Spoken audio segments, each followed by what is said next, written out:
예, CBS 박종현 판승부 함께하고 계십니다. 자, 이어서 국민의힘 정확히 한동훈 전 대표 얘기 좀 해보겠습니다. 지난 주말에는 또 집회가 있었고 이제 8일에 2월 8일엔 잠실 실내체육관에서 토크 콘서트를 여는데 또 관련해서 또 좀 논란이 있는데요. 네. 또 콘서트가 좀 화제입니다. 일단 예. 한동훈 전 대표 토크 콘서트가 이제 예매 오픈된 지 8분 만에 전석 매진됐다면 이렇게 공지가 나오기는 했었는데요. 만천석. 네. 실내체육관 기준이기 때문에 11,000석 정도 실제 규모입니다. 근데 예. 그러면서 논란이 같이 나온 게 한병도 민주당 원내대표가 아니 국민을 향해야 할 정치가 장사로 전락했다라면서 이 티켓값을 지적을 했습니다. 예. R석이 79,000원, S석이 69,000원, A석이 45,000원인데 음. 결국 자신을 더 가까이서 보려면 돈을 더 내라는 것이다라고 꼬집었습니다.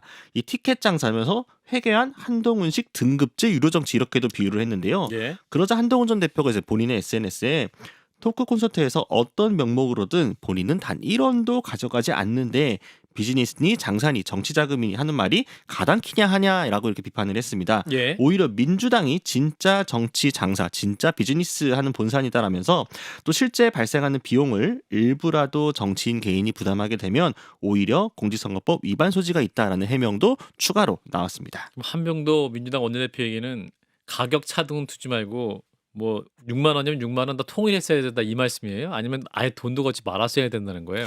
완전히 무료로 하게 되면 진짜 비용이 발생하기 때문에 그건 대여 이제 대여료도 있어야 되니까. 법상 문제가 될 것 같고 다만 이렇게 통상적인 이제 아이돌 콘서트처럼 딱 이제 R, 로얄, S, A 딱 나눠가지고 좌석이 돼 있는 배치를 좀 문제 삼은 게 아닌가 합니다. 예. 이제 이런 가운데 한동훈 전 대표 측 지지자들이 대규모 집회를 지난 토요일에 열었었죠? 네, 여의도에서 집회가 진행이 됐고요. 뭐 제명해도 소용없다, 살아난다 한동훈, 뭐 장동혁을 끌어내자, 윤호개인 꺼져라, 뭐 이런 구호들이 나왔다고 합니다. 예. 연단에는 이제 김종혁 전 최고위원하고 또 이제 조갑제닷컴의 조갑제 대표도 오르기도 했다고 하고요. 예. 주최 측 추사는 집회 인원이 10만여 명이었습니다. 음. 참사들은 집회 후에 가두행진도 벌였다라고 하는데요. 예. 한동훈 전 대표 집회에 직접 참석하진 않았지만 이후 팬 플랫폼을 통해서 고맙다, 날씨가 덜 추워져서 다행이다, 좋은 정치로 좋은 나라를 만들겠다 이렇게 댓글을 달았다라고 합니다. 예. 지금 유튜브로 사진 나가고 있는데요. 부산은 한동훈, 대구도 한동훈 이런 피켓도 보이네요. 예. 한동훈 제명 철회하라. 많은 분들이 함께 하셨던 것 같은데 국민의힘의 지지율이 근데 하락하는 여론조사가 나왔는데 이제 국민의힘 내부에서는 장동혁 대표의 거취를 두고도 갈등이 좀 계속되고 있군요. 네, 오늘 의원총에서 지금 계속 설전이 이어지고 있다고 하는데요. 일단 여론조사 소개해드리면 리얼미터가 에너지경제신문 의뢰로 지난 1월 29일부터 30일 전국 만 18세 이상 성인 1,005명을 대상으로 무선 ARS 100% 실시했습니다. 그런데 전주 대비 2.5%포인트 하락한 37%로 집계가 됐는데 2주 연속 상승세가 꺾이고 하락세로 돌아선 거고요. 예. 리얼미터의 분석은 한 전 대표 제명 조치와 이에 반발한 친한계의 지도부 사퇴 요구 등 당내 내용이 심화되며 개파 음. 갈등이 주된 요인이다라고 했습니다. 예. 자세한 내용은 중앙선관위 홈페이지에 참조할 수 있고요. 소장파 의원 모임인 대한과 미래, 김용태 의원 등이 장동혁 대표에 대해 재신임 투표를 제안을 한 상황이고 예. 오늘 아침 김민수 최고위원은 당대표의 목을 치려고 한다면 당신들은 무엇을 걸 것이냐라면서 의원직이라도 걸겠냐 이렇게 따져 물으면서 양측의 설전도 반복되고 있습니다. 자, 일단은 그 한동훈 전 대표 토크 콘서트 티켓 가격 이 문제는 우리 김정철 최고위원도 SNS에서 네. 언급을 하셨죠? 네네. 이게 제가 좀 처음 먼저 이렇게 얘기를 했는데 이게 네. 약간 저는 그 뭔가 공격을 하려고 올린 게 아니고 정말 걱정돼 가지고 올린 거거든요. 저는 걱정됐어요. 왜냐하면 이게 진짜 정치자금법 위반의 문제가 생길 수 있을 것 같아서 법률가로서. 네, 법률가로서 사실 저는 한동훈 전 대표님의 어떤 그런 페이스북에 저랑 좀 가치가 같거나 내용이 비슷한 부분들이 많아서 좋아요도 종종 누르면서 예. 저는 개인적으로는 뭐 저랑 어떤 정당도 다르고 그러긴 하지만은 뭐 앞으로 좋은 정치를 하실 분이라고 생각을 하고 네. 그거를 하는데 어쨌든 걱정이 돼서 저는 이거 올렸어요. 올린 이유가 뭐냐면은 어쨌든 저도 이제 북 콘서트 했지만 네. 이런 걸 통해서 정치 자금을 모집하는 도구로 이용되면 안 되잖아요. 그렇죠. 근데 이게 오해를 살 수 있어요. 그러니까 한동훈 전 대표께서는 어쨌든 돈을 한 푼도 받지 않는다 이렇게 하더라도 예를 들어 거기에 대관료가 얼마 있는데 그 중간에 이거를 행사하는 행사 업체가 그렇죠. 돈을 많이 받으면 결국은 돈이 남는 게 없는 것처럼 보이잖아요. 예. 그럼 그렇게 해서 하게 되면 결국은 이게 약간 분식회계처럼 돼가지고 아. 그 업체가 그러면 그 이득이 또 정당한가의 문제가 바뀌면서 여러 가지 수사의 문제가 발생할 수 있어요. 수사를 받을 수도 있잖아요. 왜냐하면 제가 쏘아 올린 공익이지만 어쨌든 민주당에서 받아가지고 지금 엄청 막 한 병도 막 이렇게 얘기하고 있잖아요. 너무 그래서 과하게 과하게 이제 막 얘기하고 계시잖아요. 그러니까 결국 이런 게 나중에 언젠가는 그게 문제가 될 수밖에 없기 때문에 아. 지금 이제 콘서트를 하시기 전에 아하. 이런 부분들을 좀 미리 조심하셔야 돼요. 그리고 어쨌든 그 안에 같이 하시는 여러 가지 법률가들이 계시긴 할 텐데 그렇더라도 이걸 좀 더 세밀하고 아주 꼼꼼하게 네. 판단 받아보시는 게 좋겠다. 그런 차원으로 저는 올린 겁니다. 이게. 예. 네네. 근데 이제 그 민주당에서는 지금 이제 등급제다라고 얘기하고 있는 건데 노 변호사님도 이거 문제 없습니까? 보시기에? 저는 일단 부럽다. 왜? 아니 어떻게 부럽죠. 만천석이나 되는 자석이 금방 이렇게 마감이 그렇게 되냐? 금방 마감되고 이러냐. 근데 현실적으로 따져보면은 한 푼도 안 가져간다? 그럼 그 돈이 중간에 어디로 봉 뜰까? 사실 그게 제일 좀 기획사가 의심스러웠어요. 다 가져가는가 봐요. 기획사가 가져가도 되나요? 그러면은 왜냐면은 지금 이 콘서트는 한동훈을 지지하는 사람들을 위해 만든 거잖아요. 그렇죠. 예. 그러면은 그 기획사 배불려 주려고 사실은 콘서트를 하는 게 아닐 거잖아요.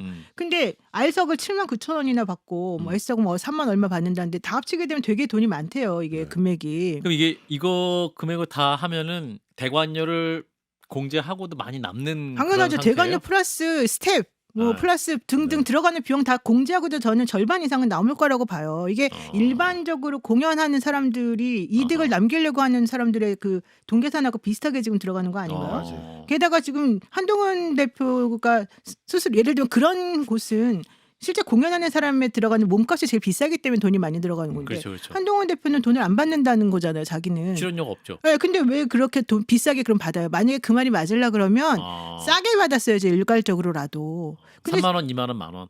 당연히 그렇게 받았어야죠. 저는 10,000원씩만 받아도 충분했다고 생각하는데. 대관료에. 네, 대관료 어. 플러스. 근데 물론 저는 개인적으로 그런 공연 안 해봐서 모르겠지만 예. 제가 봤을 때 이 금액은 엄청 과하고 예. 이거 사실은 돈 되게 많이 이득이 남을 것 같아요. 근데 그러면 나는 그 돈 한 푼도 안 가져가니까 괜찮다? 이렇게 말할 게 아니죠. 아하. 그리고 전 한동훈 대표를 위해서 많이 추운 날 고생하시는 그분들은 나와가지고 막 외치는데 자기는 그냥 SNS에다가 고맙다, 뭐 화이팅이다 이런 글만 쓰면서 이걸 즐긴다? 이거는 또 좀 본인을 지지해주는 사람한테는 좀 예의가 아닐 수도 있을 것 같아서 예. 정말로 본인이 주장하고자 하는 메시지가 있으면 음. 그 메시지를 들고 같이 나타나서 같이 움직여줬어야 된다. 예. 너네들은 나를 위해서 움직이고 힘든데 고생해라. 난 여기서 흐뭇하게 지켜보리라. 이렇게 하는 거는 저는 안 맞는다고 생각해요. 본인이 뭔가 자기네 당에서 자기에게 한 게 잘못되었다고 생각한다면 죄송합니다. 본인 당에서. 근데 그렇게 한다면 진짜 나는 무엇이 잘못됐다고 생각하는지 그대로 같이 목소리를 내주는 게 맞다. 예. 네, 마치 현장에. 남의 일 구경하듯이 고생은 니네가 해라. 나는 그냥 즐기기만 하겠다. 이렇게 우리가 비춰줄 정도의 상황은 하면 안 된다고 저는 봐요. 그렇게 비춰줄 수가 있다라는 말씀. 저는 어쨌든 이번에 이렇게 이제 공론화가 되고 언론에서 네. 이렇게 이슈가 돼버려 가지고 예. 이번에 토크 콘서트 하실 때 그 행사 업체의 선정과 그 부분도 굉장히 공정하고 그다음에 그 비용의 적절성 부분이 반드시 다퉈질 겁니다. 아하. 무조건 다퉈질 것이기 때문에 아하. 그 부분에 대해서 철저하게 준비를 하셔서 하시는 게 좋겠다. 음. 그리고 이게 이렇게 등급을 나눴다 뭐 등급을 나눈 거야 뭐 자리 때문에 그렇다고 하더라도 사실 정치가 자리의 가격을 매길 수는 없는 거잖아요. 예. 저희가 이제 뭐 무슨 자본주의 사회의 어떤 표상이 되는 건 아니니까 이게 예. 정치를 그렇게 자본주의할 수는 없으니까 그런 측면에서 그런 부분도 다시 한번 고려하실 필요가 있다. 그럼 어쨌든 뭔가 지적이 됐으면은 예. 그 지적을 무조건 반박해가지고 내 잘못이 아니야 이렇게 하시 마시고 아. 진심으로 지적을 하는데 받아서 걱정해서. 진짜로 걱정해서 얘기를 하는 건데 그러면 이거 저 더 검토해가지고 이런 걸 좀 수정하고 억울해 보이세요 지금. 아 잠깐만 굉장히. 진짜로 그렇게 걱정이 되는 거 맞아요? 진짜로 전혀 걱정하죠. 얼굴은 그렇게 보이지 않는데. 아니 걱정하고 있어. 걱정하고 있어. 아 그래요? 예. 그러면 그런 부분을 받아들여서 뭔가를 수정해가면서 하면 더 좋잖아요. 알겠습니다. 네. 자, 근데 지금 이제 장동혁 당대표에 대한 이제 김용태 전 비대위원장의 직격. 그러니까 재심 투표 제안을 했는데 의원총회에서 장동혁 대표가 발언을 했습니다. 뭐라고 했냐면 경찰 수사에 적극 협조하겠다. 그리고 결과를 보고 그 한동훈 전 대표의 잘못이 없는 결과가 나오면 정치적 책임을 지겠다. 이렇게 발언을 했습니다. 그 1년 전 입장을 번복한 이유. 그 1년 전에는 이제 한동훈 전 대표랑 같은 이제 당 지도부였잖아요. 그때랑 왜 다르냐? 그때는 한 전 대표에게 물을 수도 없었고 본질에 대해서 듣지도 못했다. 당무감사를 통해 처음으로 사실을 알게 됐다. 그래서 수사 결과 후에 한동훈 전 대표의 잘못이 없으면 내가 정치적 책임을 지겠다. 이런 거거든요. 저 곽우신 기자. 사실 저는 수사 의뢰 안 할 거라고 생각을 했거든요. 장동훈 대표 측에서. 왜냐하면 예. 이미 한동훈 전 대표는 제명을 했고 한 전 대표 측에서 장 대표 물러나라고 하고 있지만 사실 물리적으로 물러나게 할 수 있는 방법이 전혀 없습니다. 그렇죠. 네, 여론전을 아무리 한다고 하더라도 뭐 최소한 원내에서 뭐 다수를 확보하든가 최고 설득하거나 하지 않으면 안 되기 때문에 굳이 긁어부스럼 만들 필요 없이 장 대표가 버티기만 해도 그냥 이대로 가는 거기 때문에 지선까지는. 근데 경찰 수사 의뢰를 본인이 먼저 하겠다고 의원 쪽에서 일단 보도 나온 걸 보게 되면은 던진 거고 해서 그 결과에 따르겠다는 쪽에 승부수를 띄운 거잖아요. 그러니까 여기서도 장동훈 대표가 뭔가 이게 정무적으로 합리적으로 판단한다라기보다는 네. 그냥 명확하게 한동훈 전 대표를 이번에 완전히 재기불능으로 만들겠다라는 생각으로 지금 접근하는 게 아닌가 싶은 생각이 듭니다. 그리고 오히려 이렇게 강하게 나가게 되면은 네. 오히려 한 전 대표 측이 또 좀 더 약간 뭔가 피해자, 순교자 이런 쪽으로도 이미지화가 강해지게 되잖아요. 이게 오히려 또 한 전 대표 측 팬들도 직결하게 만드는 효과도 있을 텐데 저는 좀 의외긴 했습니다. 오늘 갑자기 수사 의뢰 승부수를 던진 것 때문에. 자, 우리 김영철 변호사님. 여기 수사하면 뭔가 잘못이 있는 결과로 나올 수 있는 여지가 있는 거예요? 그거는 저는 거의 안 된다고 보고 있고요. 그러면 정치적 책임 져야겠네. 그러니까 그래야죠, 당연히. 왜냐하면 없을 수사 거예요. 의뢰를 예. 한다는 것 자체도 이거 예. 법리적으로 정확히 따져보면 예. 이제 업무방해 문제라는 업무방해. 건데 책임을 다하지 못했다. 그럼요. 그 당원 게시판에 있는 그 내용을 가지고 업무방해죄가 인정되기는 굉장히 어렵습니다. 사실 업무방해가 되려고 하더라도 네. 저 어떤 여론 형성을 조작할 정도의 내용이 돼야 되는데 몇 명의 사람들이 게시판에 자기들이 글을 올리고 그걸 선택적으로 올리고 그런다 해서 그것이 업무방해 정도까지 이르기는 어렵기 때문에 네. 그런 측면에서는 이거를 또 이미 제명까지 해놓고 이걸 수사 의뢰까지 한다. 이거는 저는 뭔가 너무 감정적이다. 이게 어떤 저는 맨 처음에 생각을 했을 때 뭐 제명의 과정이나 이런 과정에서 뭔가 그 안에 내분을 정리하는 차원에서 당 대표가 그렇게 결정할 수도 있겠구나라고 생각을 했지만은 이렇게 이제 수사 의뢰까지 해버리면 이거는 이제 감정적인 문제라고 저는 생각될 수 이미 감정은 넘었어요. 그러니까 이게 이제 감정이 계속되고 있으니까 제가 계속 말씀은 지금 감정 제명을 했으면 좀 풀려야 되는데 안 풀려요, 안 풀려요. 그래서 저는 톰과 제리 생각이 나더라고요. 톰과 제리. 옛날에 톰과 제리 이렇게 만화 영화 이렇게 네. TV에서 보게 되면 그 제리는 막 장난쳐 놓고 이제 도망가고 톰이 막 쫓아다니잖아요. 네. 근데 네. 그 발에 모터가 달려가지고 막 바퀴처럼 막 쏜새같이 달려가. 그러다가 맨날 부딪혀서 다 다치고 별이 막 머리를 이렇게 돌아다니고 있고 그런 장면이 생각이 예, 나는데 예.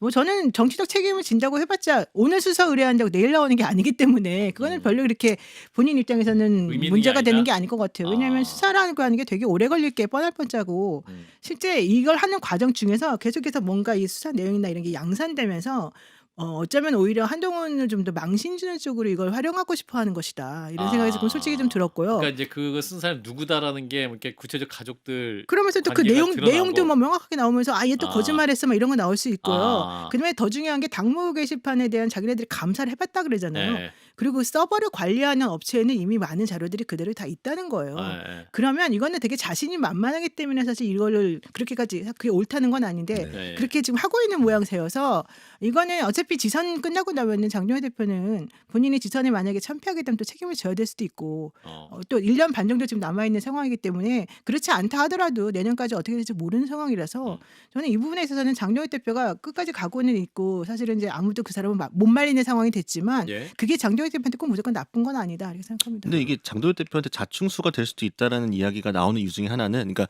이 수사 같은 경우에는 서버를 봐야 될 가능성이 매우 높잖아요. 그렇죠. 하게 되면은. 네. 근데 이번에 만약에 서버를 그래서 열어줬어요. 그럼 나중에 통일교나 친천지 관련해가지고 합수부나 이런 데서 또 와갖고 보겠다고 하면 그때 막을 건가요? 그러니까 사실 당의 서버라고 하는 거는 수사기간에 한번 넘겨준다 자체는 상징적인 의미이기 때문에 한번 열어주게 되면은 그 다음에 사실 열어주는 명분이 약해지잖아요. 네. 이런 경우는 열어주 이런 거 안 열어준다 하게 되면서 어려워지기 때문에 예. 나중에 이 당에서 그런 수사가 들어왔을 때 장 대표는 어떻게 할 건가에 대한 부분도 지적이 될 수 있겠다. 그럼 더 잘 됐네요. 다 열어주겠다고 하면은 뭐 훨씬 더. 일관되게 아주 좋죠. 그러면. 훨씬 더 예. 투명하고 좋은데요, 저는.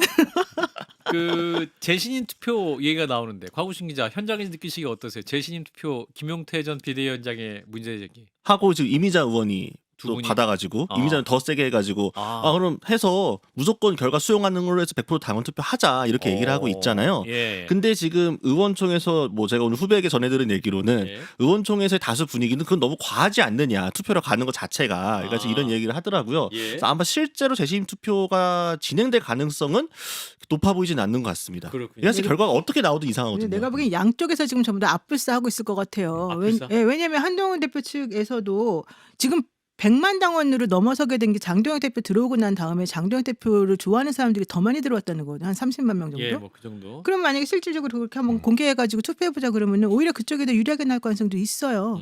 그렇게 되면 한동훈 대표 측에서 이걸 주장했던 사람들은 아 이거 우리가 괜히 했네 이렇게 생각할 수가 있고 또 이미자 의원처럼 사실 이제 저쪽 그 맞다고 하는 사람들은 그래서 너무 심한 거 아니야 우리도 어떻게 될지 몰라 이러면서 서로 간에 좀 약간 아이고 잘못했네 생각할 가능성이 있죠. 아 서로 너무 싸우고 있어서 자 이제 거취를 밝히라 이 요구에 대해서는 이제 장도혁 대표는 수요일에 교섭단체 연설이 있습니다. 네. 그 이후에 구체화하겠다라고 하는데 그 이유는 그 전에 발언하면 연설령이 묻힐 수 있다 이렇게 설명했다고 하는데 자 우리 김정철 최고는 어떻게 보세요? 거취에 대해서 그럼 나중에 교섭단체 연설 중에 뭐라고 말씀할까요?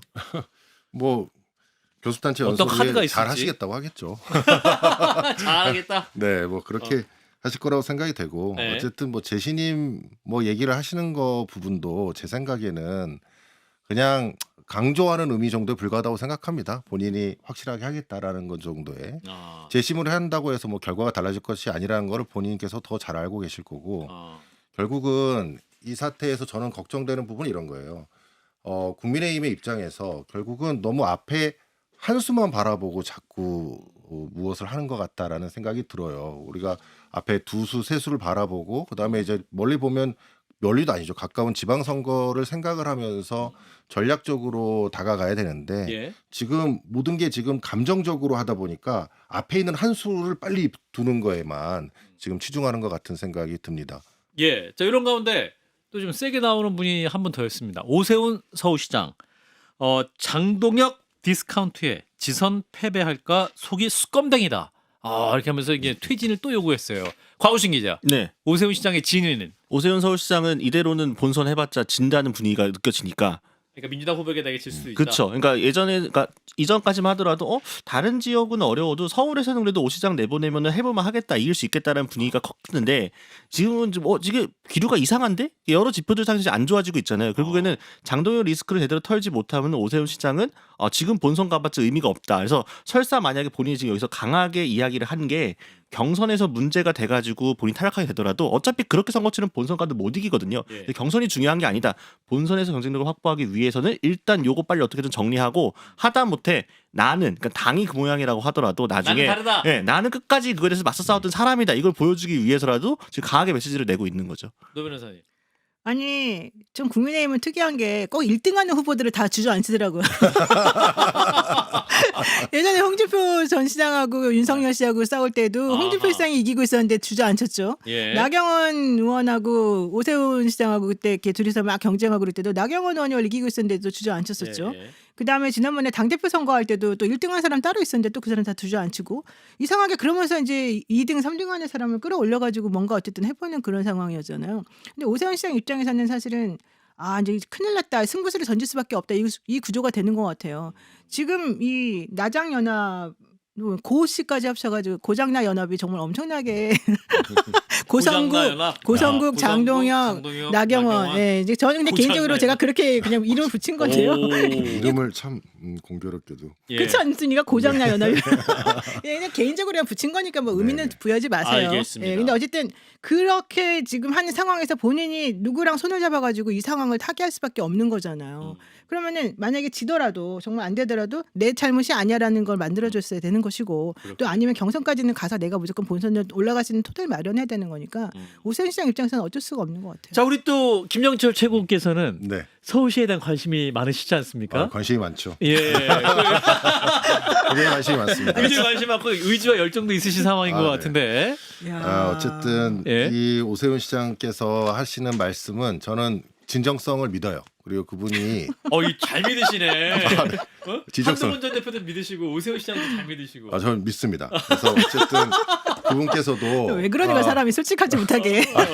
정말로 국민의힘의 지금 현재 문제점에 대해서 지적을 하시면서 예. 장도혁 대표와 이렇게 맞서면서 하는 것은 본인이 이제 공천을 받지도 못할 수도 있다라는 그런 각오를 하시면서 하는 거잖아요. 예.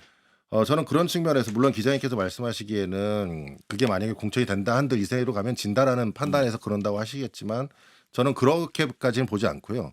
어쨌든 오세훈 시장님도 그 부분에 있어서는 본인의 정치적인 어떤 역할 이런 것들을 충분히 하시기 위해서 그런 거라고 생각을 합니다.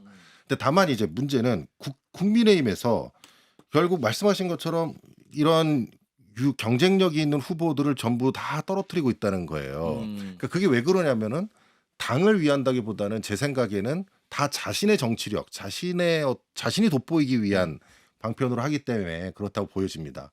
그러나 결국 이렇게 쭉 진행이 되다 보면은 보수에 있어서는 개혁신당이 좀 더 바람직하지 않나 이런 생각이. 예. 이렇게 기승전 개혁신당. 저는 응원합니다. 응원합니다. 네, 표 라고 가져가세요. 노 변호사님이 말씀하셨어요. 네. 자, 마지막에 한 3분 남았는데요. 부동산 얘기 보겠습니다. 이제 이재명 대통령이 SNS를 통해서 정책 수단을 동원해 집값 잡겠다라고 의지를 연속적으로 드러냈는데 요거는 논평만 듣겠습니다. 자, 노 변호사님 대통령 의지가 강한데 과연 시장이 먹힐 것이냐 이 부분이에요. 먹힐까봐 먹힐까? 먹힐 것 같아요. 먹힌다? 왜냐하면 오. 지금 대통령 의지가 너무 강하고요. 실제 이제 문재인 대통령 있었을 때 그 부동산 정책에 대해서 많이들 걱정하는 부분들이 많았었는데 그걸 보고서 반면교사 삼았다라는 얘기들이 들려오거든요. 그래서 저는 이거는 꼭 이렇게까지 강한 어조로 여러 번 얘기를 하면서 이걸 만약에 성공시키지 못한다? 그러면 사실 대통령한테 되게 리스크가 생겨버려요. 그래서 저는 그래서 사실 이게 되게 어려운 부분이긴 한데 보관이 있기 때문에 이렇게 얘기하는 것 같다. 이런 생각이 좀 듭니다. 예. 김정철 최고는. 저는 이제 오늘 이준석 대표도 오늘 모두 발언 최고위에서 이제 얘기를 한 바가 있는데요. 예. 저는 그 얘기를 다시 한번 말씀드리고 싶습니다. 이게 뭐냐면은 결국은 지금 현재 청와대 고위공직자들 그다음에 민주당의 의원들이 이재명 대통령의 말씀대로 집을 처분해야 됩니다. 그러면 그 이재명 대통령의 말씀이 실현되는 모습을 보여주게 되고 그걸 통해서 실제로 사람들이 신뢰하기 시작하게 되면 이 부동산 정책이 성공할 수 있을 것 같아요. 마치 주가 조작이나 내부자 거래에서 그렇다는 거 아니겠습니까? 내부자 거래에서 그 내부자에 있는 사람이 자신의 주식을 파는 순간 시장은 이 주가가 떨어지겠구나라고 생각해서 같이 움직이는 거거든요. 그러니까 내부자인 누구겠어요? 민주당 여당 의원들과 그다음에 고위공직자인 청와대에 계신 고위공직자분들이 먼저 자신들이 가지고 있는 다주택의 주택을 팔면 내부자들이 파니까 다른 이제 국내 국민들이 이걸 보고 나도 팔아야겠다 이렇게 생각을 하면서 부동산 가격이 잡힐 수 있을 것 같다 이런 희망적인 생각이 들기 때문에 꼭 다 팔아주시기 바랍니다. 예. 자, 우리 또 곽우신 기자께서도 네. 서민의 입장에서 그러니까 이재명 대통령이 이런 전략을 어떻게 보면 하이 리스크 하이 리턴이거든요. 네. 대통령이 강하게 얘기해서 잘 먹히면 그 이득이 확 들어오는 건데 만약에 좀 흔들리게 되면 대통령이 리스크를 부담해야 돼가지고 예. 좀 애매하긴 한데 어쨌든 지난번에도 오세훈 시장이 박영선 후보한테 진 것도 LH 사태 때문에 사실은 지게 된 거였잖아요. 네. 부동산 이슈는 지선 앞두고 최대 거기 때문에 저는 이 민주당이 내로남불 프레임을 빨리 털어가지고 이 부동산에서 뭔가 효과적인 정책을 보여줘서 능력을 보여주는 것만이 여당이 이번 지선에 승리하는 길이다라고 봅니다. 문재인 정부 때도 돌이켜 보면 사실 청와대 근무자 중에 막 2주택자, 3주택자들이 있을 경우에 막 굉장히 엄청 큰 비난 여론에 휩싸여가지고 네. 언제 파냐면서 팔 거야 막 이러면서 또 논쟁이 있긴 했었는데 관련해서도 이준석 대표 주장대로 그 압박을 받으면 그 여부가 굉장히 중요한 이슈가 될 수도 있겠네요. 지금 그래서 저희가 재산 공개 내역들을 한번 다 확인해가지고 개혁신당 차원에서 청와대 근무자들 각 민주당 의원들하고 청와대 고위공직자분들의 다주택 상황을 파악한 다음에 예. 하루에 한 명씩이라도 계속 언급을 해가면서 반드시 팔도록 저희가 팔도록. 압박을 가할 생각입니다. 예. 다 이재명 대통령께서 하신 말씀을 예. 실현하기 위한 거니까요. 적극적으로. 중요한 명제가 있어요. 부동산 심리다. 부동산은 맞습니다. 심리예요. 심리. 네, 심리죠. 예, 부동산 투기에 관한 얘기였는데 아무튼 자 함께해 주신 우리 곽우신 기자 일단 고맙습니다. 감사합니다. 오늘